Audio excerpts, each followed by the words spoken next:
Pues bien, hoy vamos a hablar de la ansiedad, de sus trastornos y de qué podemos hacer para superarla. Vamos a ver.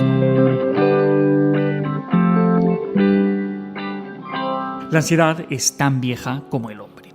De hecho, la ansiedad ha sido una respuesta que nos ha permitido sobrevivir a gran cantidad de peligros o de amenazas a los que nos hemos tenido que enfrentar en el pasado. Os voy a poner un ejemplo clásico con el que se suele ilustrar esto. Imaginemos por un momento a uno de nuestros antepasados de hace cientos de miles de años paseando por la selva. Y en eso, que de repente se encuentra cara a cara con un león. Pues bien, nada más percibirlo, mucho antes incluso de ser consciente de lo que tiene delante, de que lo que tiene delante es un león, la amígdala, el núcleo cerebral encargado de las emociones, ya ha detectado que ahí hay un peligro y va a empezar a tomar decisiones. Al entender que se encuentra delante de un peligro, pondrá en marcha una serie de mecanismos cuyo objetivo es poder hacer frente a ese peligro. Le va a pedir, por ejemplo, al corazón que comience a bombear con más ritmo, ya que va a necesitar un aporte extra de sangre en los músculos por lo que pueda pasar. Esa sangre, claro, tendrá que estar bien oxigenada, con lo que también va a ordenar a los pulmones que incrementen la frecuencia respiratoria para que todo ese oxígeno llegue bien a la sangre y a los músculos. Este aumento del oxígeno en sangre es probable que genere cierta sensación de mareo en la persona. Por eso también empezará a liberar adrenalina para poder hacer frente a esas sensaciones no tan agradables. Claro, toda esta reacción va a incrementar también la temperatura corporal y de alguna manera habrá que controlarla. ¿Cómo lo haremos? Mediante la sudoración. Pero esto es algo que en esa circunstancia tampoco nos viene tan mal. Es decir, si en esa situación nos intentan atrapar, estando todos cubiertos de sudor, vamos a resbalar más y nos será mucho más fácil poder escapar. Pero claro, si en vez de luchar tenemos que huir, entonces, ¿qué hacemos si no queremos vencer al león, si no queremos salir corriendo por patas?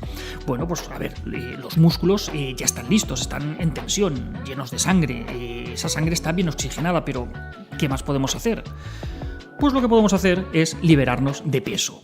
Todos esos gramos extra que tenemos tanto en el intestino como en la vejiga pueden hacer que vayamos más lentos si queremos huir corriendo, por lo que en ese momento vamos a sentir mucha necesidad de evacuar. Toda esta respuesta, orquestada por la amígdala, efectivamente tiene dos posibles objetivos: la lucha o la huida. Gracias a estos mecanismos, nuestra probabilidad de sobrevivir va a aumentar y al final del día vamos a poder contar nuestra anécdota con el león en vez de habernos convertido en su cena de esa noche. Repasemos los síntomas: taquicardia, respiración acelerada, tensión muscular, sudoración, mareo, necesidad urgente de ir al baño. Como veréis, esos son precisamente los síntomas más característicos de la ansiedad. En esta ocasión, la ansiedad nos puede haber salvado la vida, pero imaginémonos que al final del día, ya tranquilitos en nuestra cueva, viendo el Netflix de hace cientos de miles de años, estamos contando lo que ha pasado, nos estamos acordando, y de repente vuelven exactamente los mismos síntomas. Estamos tranquilamente en nuestra cueva, pero el corazón se pone a 1000, los músculos agarrotados, nos ponemos empapados en sudor. En ese momento, la ansiedad no nos está ayudando a hacer frente a ningún peligro, más que nada porque no hay ningún peligro al que hacer frente. Tan solamente tenemos nuestros pensamientos. En esa situación, la ansiedad ya no es una respuesta positiva, sino que empieza a suponer una limitación. ¿Por qué nos hemos sentido así? Pues porque el cerebro se ha equivocado. La amígdala se ha activado como si el peligro estuviera delante, cuando realmente no era así. Ha sido, entre comillas, por culpa de nuestros pensamientos que se ha activado esa respuesta. La amígdala ha activado el protocolo de emergencia sin ser necesario y nos ha hecho sentir fatal en ese momento. Como vemos, la ansiedad en sí no es mala, sino que el problema viene cuando la ansiedad aparece de una manera que no está justificada o que es desproporcionada. Y precisamente eso es lo que le ocurre a la mayoría de personas que acuden a la consulta con problemas de ansiedad. No tienen delante un león, pero viven como si constantemente tuvieran que estar luchando o huyendo. Su cerebro evalúa como potenciales amenazas gran cantidad de situaciones cotidianas que realmente no revisten tanto peligro. Por ejemplo, las alturas, hablar en público, ciertos animales, estar sola o estar solo en casa o estar rodeado de gente, estar en espacios reducidos o estar en espacios muy amplios. Escuchar ruidos fuertes, notar ciertas sensaciones físicas que nos preocupan, hablar con otras personas, las situaciones nuevas, conducir, ir en transporte público, subir a un avión. Las situaciones que producen ansiedad a distintas personas son muy diversas. Lo que para uno es desbordante, para otro no supone ningún problema, y al revés también. Muchas de estas situaciones que generan ansiedad quizá hoy no supongan un peligro, pero es que en otros momentos de la historia sí que lo han supuesto, y nuestro cerebro hace muchos miles de años ya se adaptó a responder de esa manera para poder incrementar nuestra probabilidad de supervivencia. Por ejemplo, el miedo a ciertos animales es innato. Ratas, serpientes, determinados insectos. ¿Qué queréis que os diga? Es bueno tener miedo ante animales que históricamente han sido transmisores de enfermedades, y ya hemos visto que eso puede llegar a ser muy dañino. En todo caso, como estamos viendo, la ansiedad tendría tres componentes fundamentales: el componente cognitivo, el componente fisiológico y el componente motor. El primero, el componente cognitivo, haría referencia a la percepción de amenaza que hacemos y que sea lo que desencadena el resto de respuestas. En este componente podríamos incluir la parte emocional, que hace que esta experiencia nos resulte bastante desagradable. Luego tendríamos el componente fisiológico, que sería toda esa respuesta de nuestro organismo para poder hacer frente a esa percepción de amenaza que tenemos. Y finalmente, el tercer componente sería el componente motor, que serían las acciones que realizamos cuando todo esto pasa. Por ejemplo, las más habituales: luchar o huir. Pues bien, el tratamiento psicológico de la ansiedad siempre debe tener en cuenta esos tres componentes para poder ayudar a la persona a poder recuperar el equilibrio y poco a poco ir dejando de lado esa ansiedad. En el plano cognitivo ya tenemos claro que vale que no hay un peligro real, pero es que nuestro cerebro lo está detectando.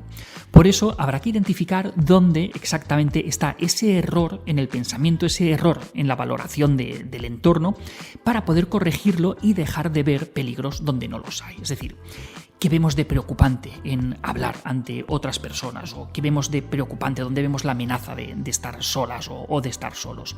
Tenemos que identificar eso para poder seguir avanzando en el tratamiento. Luego, de manera paralela, tenemos que trabajar también a nivel fisiológico y necesitaremos aprender estrategias para poder disminuir poco a poco esa activación tan grande del sistema nervioso simpático.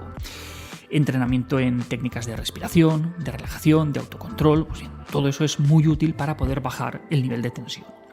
Y finalmente, a nivel motor es donde está el meollo de la cuestión. Muchas veces la ansiedad se mantiene gracias a nuestras conductas de evitación o de escape.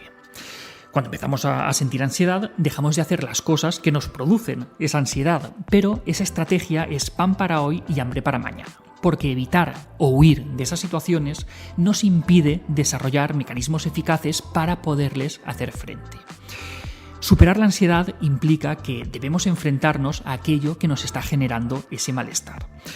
Pero es que hacerlo a las bravas no suele ser la mejor opción, ya que el malestar que genera hacerlo tan de golpe es tan grande que hace que no sea viable.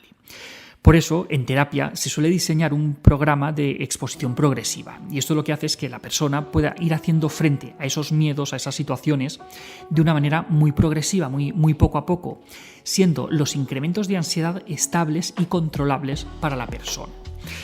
Pero hay veces que esa exposición a la situación real no es viable. Por ejemplo, si tenemos una fobia a volar, no podemos subir 100 veces a un avión y hacer 100 trayectos de intensidad y de duración crecientes para poder superar ese miedo. En ese tipo de situaciones, pues, se emplean otro tipo de estrategias, como por ejemplo la exposición mediante técnicas de imaginación o mediante técnicas de realidad virtual, que ofrecen unos resultados muy buenos y que son un pasito previo a la exposición en el mundo real. Una encuesta reciente hecha en España mostraba cómo el 96% de los españoles habían sentido estrés o ansiedad durante el último año, si bien 4 de cada 10 la sufrían de manera continuada. 4 de cada 10, esto equivale a más de 12 millones de personas.